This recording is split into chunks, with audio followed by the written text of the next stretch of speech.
Hey, Stewart's Chapel. This is Don Pierson and Don Counts, and this is Monday's devotion. I really don't have one scripture for you. I will take you to Psalms 107, but I really don't have one scripture because the truth of this devotion, well, my goodness, it's everywhere in Scripture. Or I wish I could point to one and say, well, right there it is, but it's everywhere. So I'm going to start today, instead of taking you to Psalms 107, I'm going to tell you two stories. I couldn't have been more than 16 or 17. I had a Zuki 125 on the road and off the road motorcycle. I worked at a grocery store during those days, and I would ride that motorcycle into work and ride the motorcycle back. It was about a 20 to 25 minute ride in, 25 to 25 minutes ride back. I loved riding my motorcycles. I had several motorcycles, but I loved that one. And I would love riding it back. One day I was coming, it must have been a Saturday because it was daylight, and I'm on my way home. And I'm in my own world riding down the road. And all of a sudden it happens. A bumblebee had gone down my shirt at full speed. It went down and it stung me on my collarbone. I'm telling you, it was all I could do not to wreck. I didn't wreck, but I sure about did. And all the way, I am crying. I'm screaming. That thing hurt me so bad. Needless to say, I'm certain I squashed that bumblebee when it went down my shirt. But that bumblebee changed my evening, and luckily I wasn't allergic to bees and still not, but it changed the way I talked and cried. I cried a lot on that trip. By the time I got home, I was swollen a little bit, but I wasn't crying. I became the man that I was supposed to be at the age of 16 and 17. And I don't know whether I ever told anybody. In fact, this may be the first time I've ever told this story. Then there's another story. This one I was about 19 years of age. There's nothing funny about this story.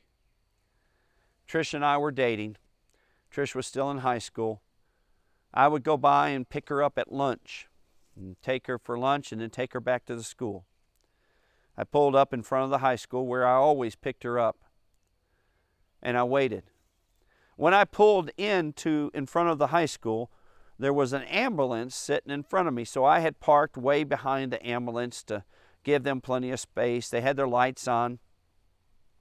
As I'm watching everything, all of a sudden a gurney comes out, and the paramedics, they come out and they put this, whoever, I couldn't tell who it was, into the ambulance. They close the door and off they go. And I'm waiting. I'm still waiting. About that time, one of Trish's best friends comes running out and told me that Trish had had an accident and was in pretty bad shape, and that she was the one in the ambulance. Well, I left that parking lot and I headed for Morris Hospital, which was the hospital there in Morris, Illinois, and I go running. I'm not family. I'm just a boyfriend, a young teenage boy.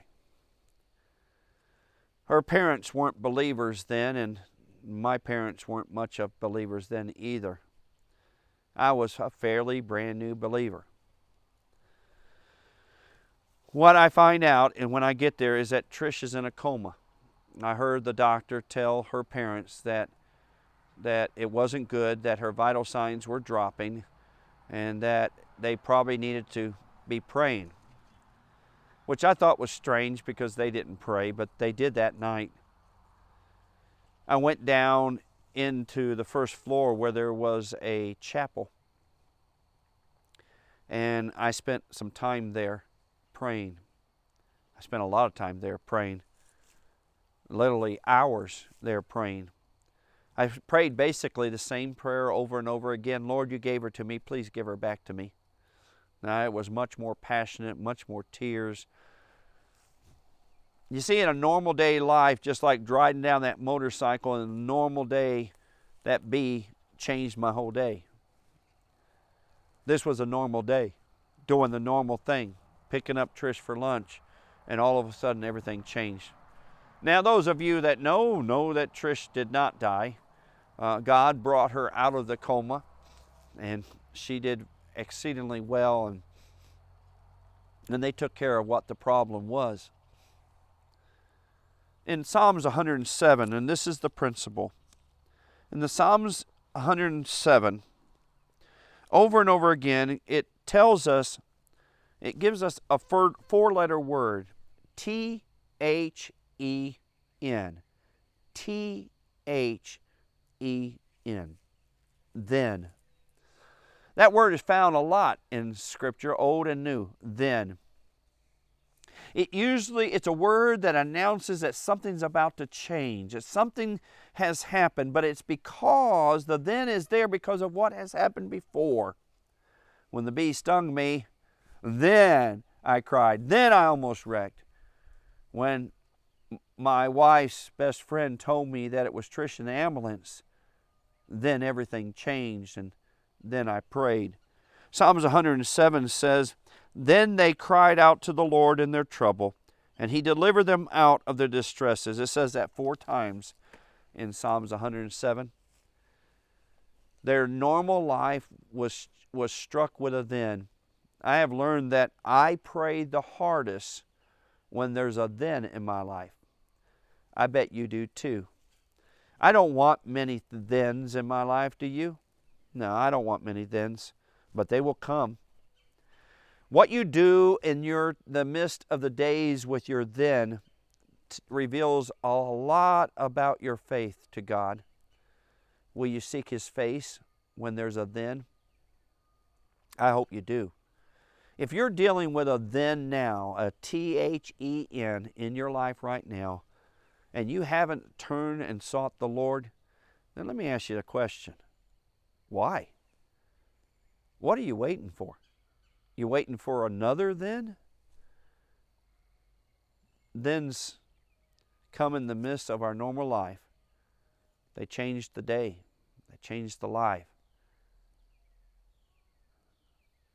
They can change you for the better. Love you, Steers Chapel.